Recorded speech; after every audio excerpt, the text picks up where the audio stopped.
So I watched the Mandalorian and Grogu movie that was on our Disney cruise ship, and the original plan, which is funny, is I wanted to review the movie on the ship and have Bella record me or somehow do something like that, but we just didn't, so here we are. Is it worth the hype or worth the hate?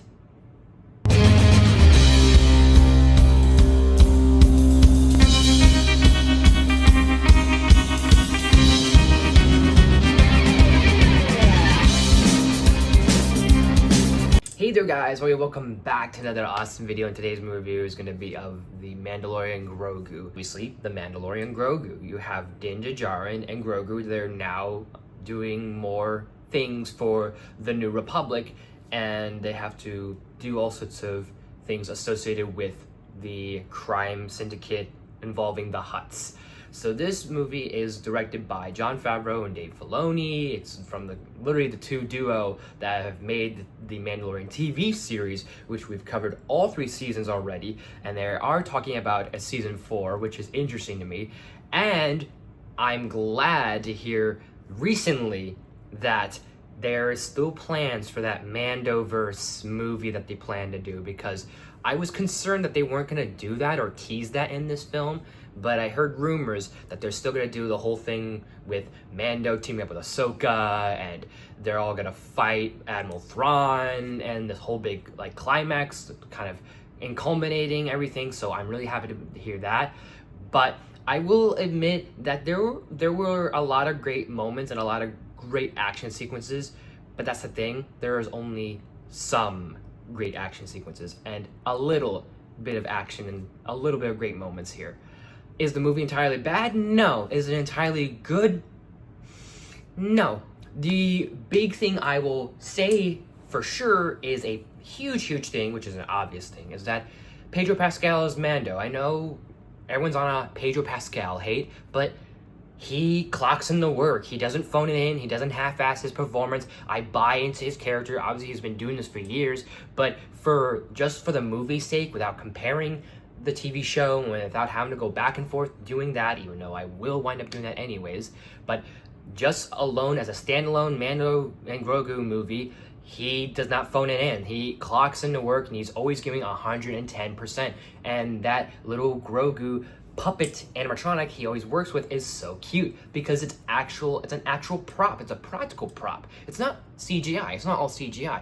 There is some wiring and some other puppet work into this that I really love because it's something that is real right in the actual environment. Now I'm gonna go ahead and real quick say that this is gonna be a spoiler review. There's gonna be some spoiler alerts, so if you want to go check it out, by all means. If not, by the time this video is uploaded, it is most likely going to be on Disney Plus, if not in a month or two.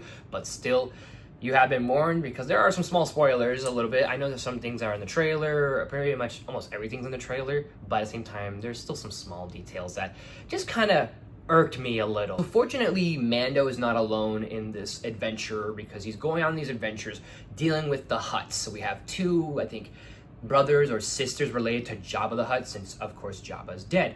They want his son Rada to be killed, or at first they want him brought in, but then they want him killed. It's this weird thing where they go back and forth about, which kind of is a little ironic and a little redundant, but not the point. The point with the Hutts is what drove me, and this is a stupid thing to complain about, but what was really weird and my brain had to keep switching on and off about was literally every time the Hutts spoke, whether it was the 2 main, I guess, antagonists or Rada, it would go back and forth from their native tongue of Huttese, and all of a sudden they just would randomly start speaking English. And it's so weird to me because Jabba never spoke a single thing of English at all.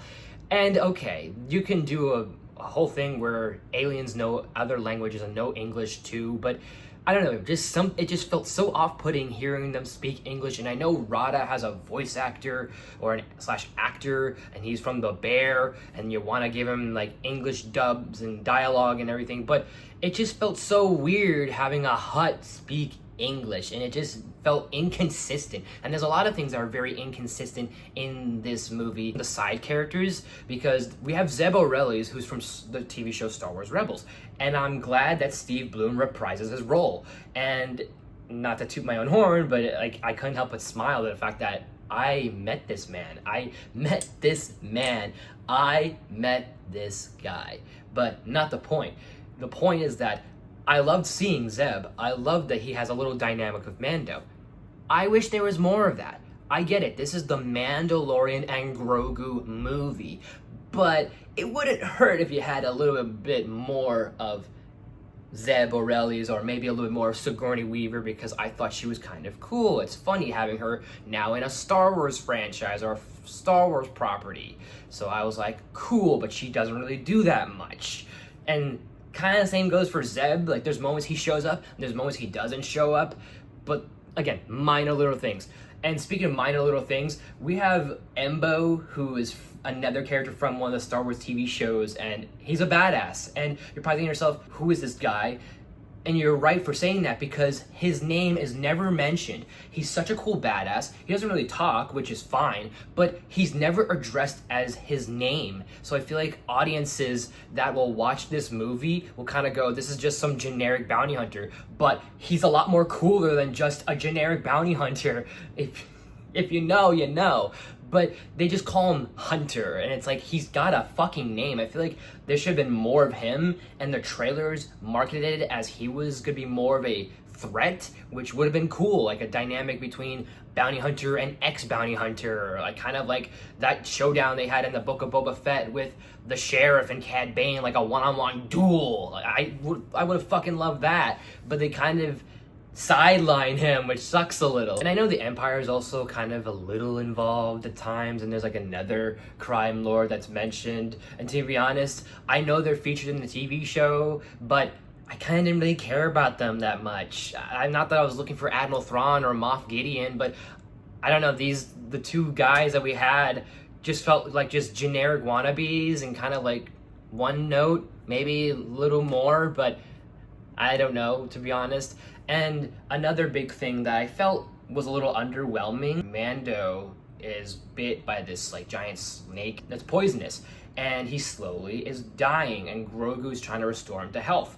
And I'm thinking to myself, there's two things that are going on in my mind. One, there's no way in hell you're gonna get rid of your main character in his own movie. And two, if this is his final outing, it feels weird. I get what they were trying to do, Grogu surpassing Mando, and eventually him having to carry on and without his father or his father figure, and it was cute, don't get me wrong. I adored how much Grogu literally went back and forth trying to keep him alive, feeding him. I kept thinking to myself, if this is how he's going to die, this is the movie you want to go out on, because this is not the best movie to go out on. I was hoping for a bigger, grander like thing, a more epic movie. This one just kind of at times felt very anticlimactic, and it has its issues, and I was really concerned and really worried that they were gonna kill him off in this film.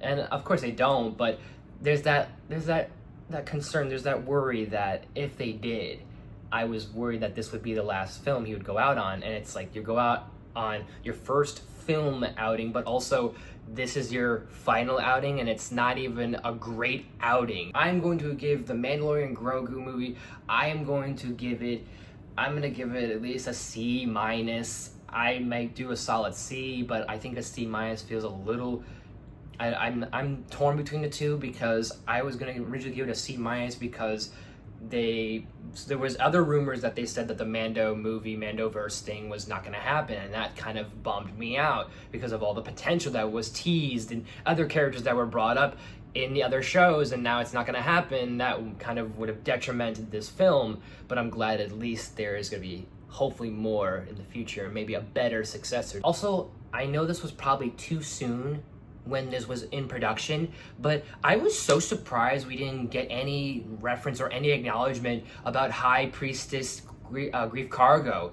Carl Weathers' character, and I know he died before this movie came out and was finished, but there was talks that Ernie Hudson was going to play his character, and not that I was like immediately ready to recast, but I was curious what's kind of like what happened with that. Were we ever going to acknowledge him at all? Because not that he's a big deal in the Republic, but he's kind of helping out the New Republic, so I don't know. But what do you guys think? Let me know in the comment section down below. Did you like it? Did you hate it? And as always, guys, thank you so much for watching. If you like this video, please smash the like button. If you're new to my channel, please subscribe. I do awesome videos every day, if not every week. Make sure you ring that bell. I do new videos every week. Share the video with family and friends. All the good stuff for more. Leave suggestions down in the comments. You name it.